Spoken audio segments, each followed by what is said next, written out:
Tonight, several developing stories as we come on.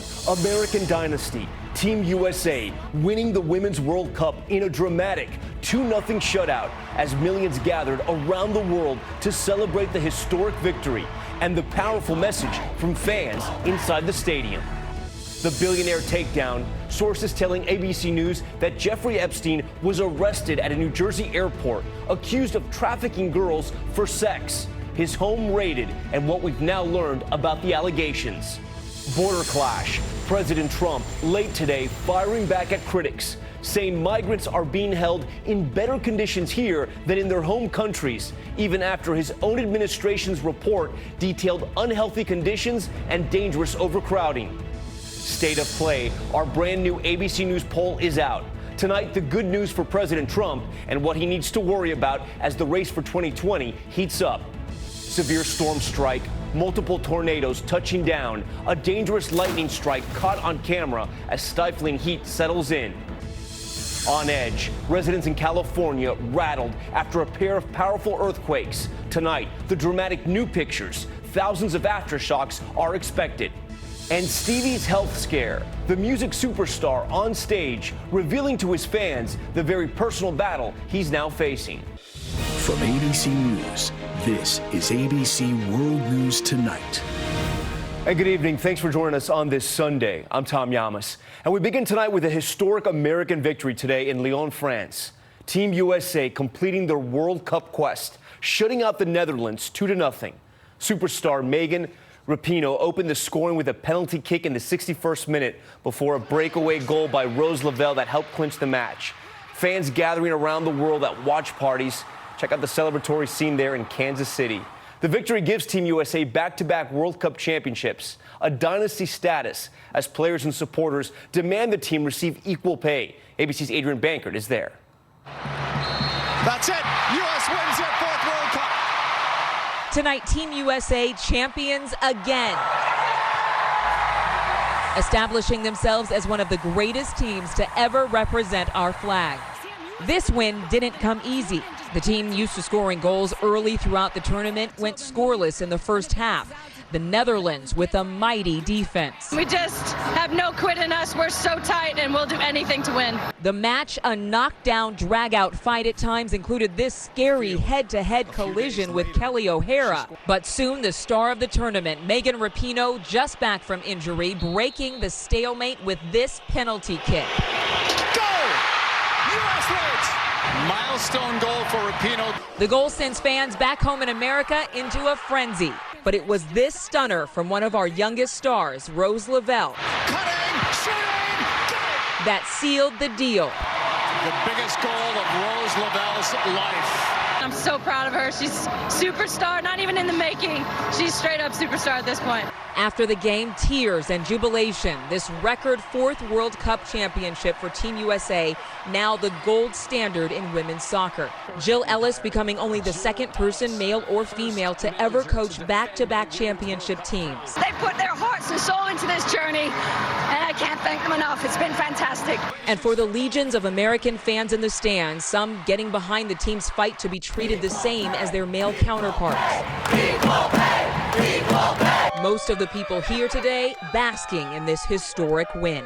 My heart was pumping the whole time. It was really nerve-wracking. Number one, baby! Number one! Such an incredible day for Team USA. And Adrian Bankert joins us now live from Lyon. And Adrian, the celebrations continue. A major parade announced to honor their victory. Yes, that's right, Tom. In fact, some of these matches, all of these matches felt like home games with tens of thousands of Americans in the streets and in the stands of Lyon. And they're going to get more love, too, with a ticker tape parade in New York on Wednesday. Tom? We look forward to that. All right, Adrian, thank you. And we'll have much more on Team USA later in the broadcast. But now we want to switch gears to a much bigger story that we're following right here out of the U.S. Billionaire financier in custody. Sources say he's accused of trafficking girls in Florida and New York for sex.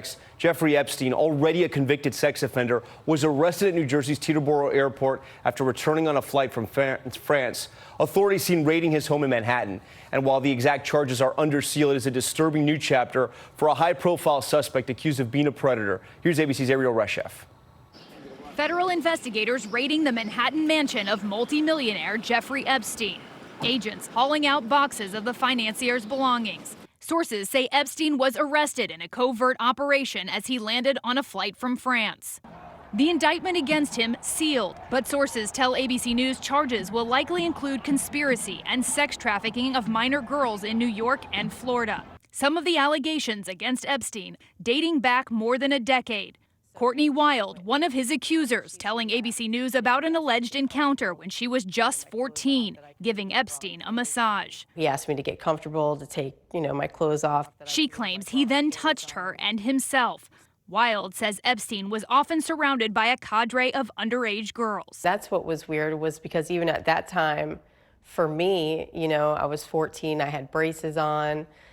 I remember standing in his kitchen and he also had a lot of girls there all the time. In 2007, Epstein faced potential federal indictment for running a scheme to recruit underage girls to his home for lewd massages and, in some cases, sex. Basically, if you take off your clothes, you're going to make more. If you let them do things to you, you're going to make more.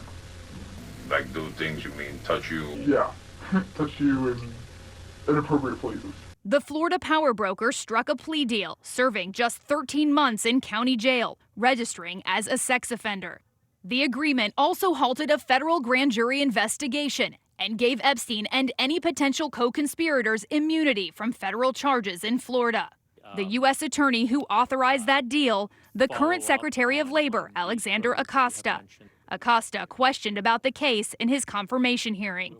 The Department of Justice has defended the actions of the office in that matter under both President Bush and President Obama's administrations. Courtney Wild, a plaintiff in a long-running lawsuit challenging Epstein's immunity, tonight telling ABC News she's overwhelmed Epstein is off the streets. She felt like I was abandoned by everyone. 11 years later, we still don't know the why. And we reached out to Labor Secretary Acosta's office. They had no comment.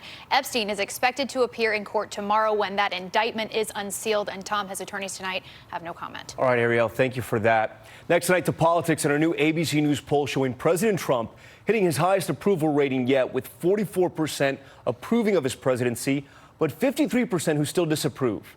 And after his own administration's report raised questions about unhealthy conditions inside migrant holding centers, the same poll shows just 40% approve of the president's handling of immigration.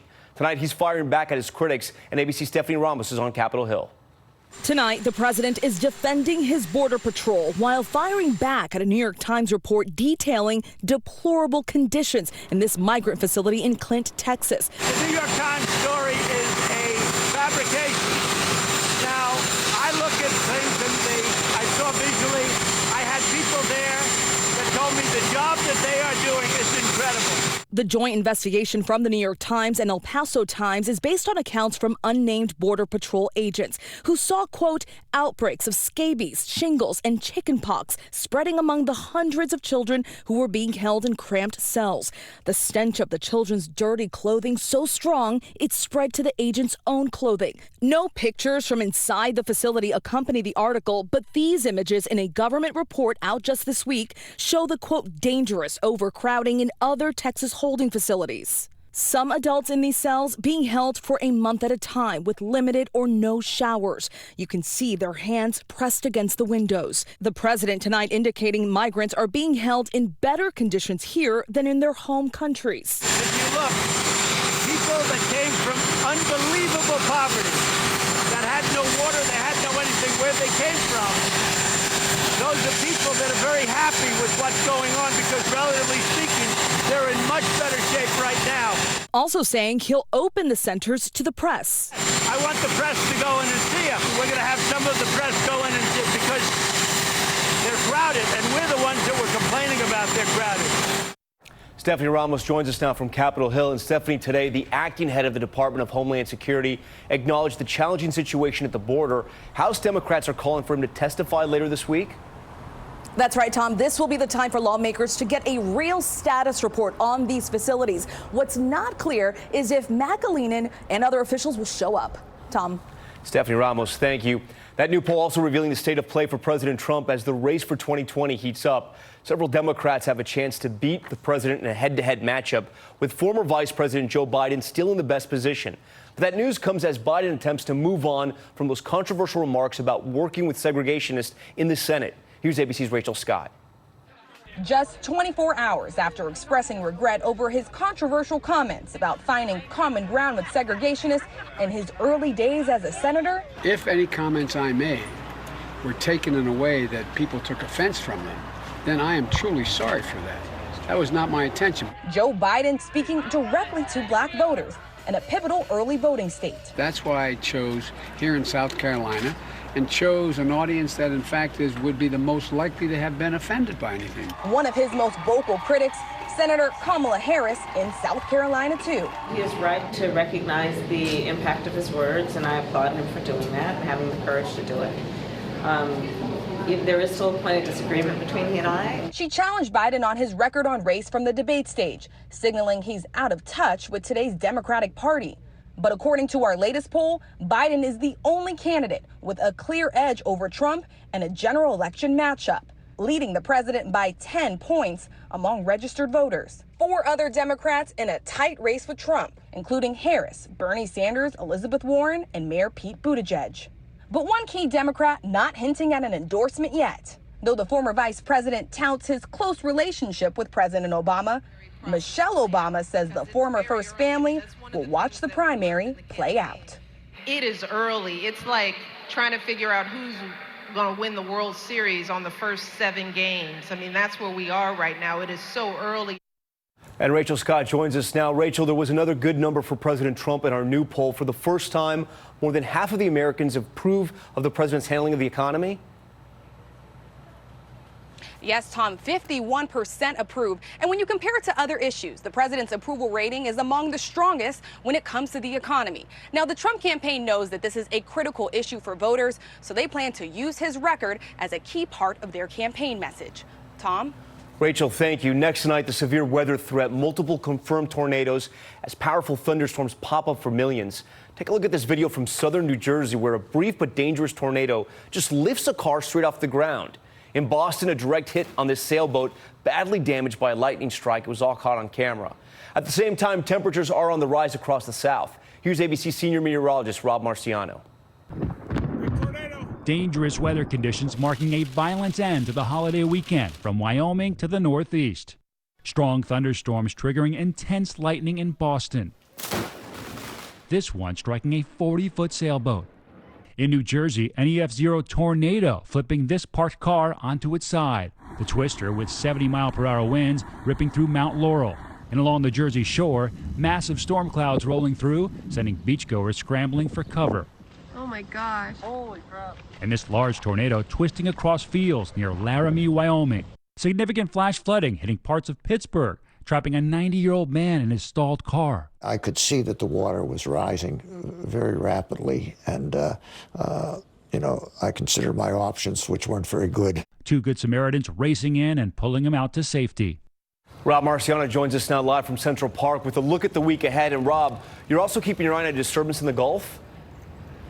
Yeah, lots of things to discuss, Tom. Very active storm-wise right now, widespread from the East Coast really through the Rockies. And we've got a severe thunderstorm watch up that's posted for Montana until 10 o'clock tonight. A flash flood watch from Pittsburgh and through D.C. Look at all the storms there. They've got heavy rain, and they're going to persist, it looks like, through the overnight into tomorrow along that front. Below that front, the heat is on. Heat indices are going to be up and over 100. That's what it'll feel like tomorrow again in Dallas and Houston and New Orleans. And they have reason to worry for potential tropical development. A little mid-level spin over Georgia will slide over the Gulf, and the National Hurricane Center thinks a 50% chance of it becoming a tropical cyclone. So anybody from Louisiana through northern Florida needs to watch this closely. Tom? All right, Rob, thank you. Next tonight to California, where residents remain on edge, rattled by powerful back-to-back earthquakes. The 7.1 magnitude quake Friday night, seen here rocking a backyard pool in Ridgecrest, was the largest to hit Southern California since 1999. And while some share relief the damage wasn't more catastrophic, thousands of aftershocks are still expected. ABC's Marcus Moore is there in Ridgecrest. Tonight, communities on edge as thousands of aftershocks rattle a region already hit by two of the strongest quakes to hit California in 20 years. Those violent tremors igniting fires. This woman struggling to get up during the severe shaking. We spoke with a lot of residents who are very concerned. That's why we've been trying to push. If you're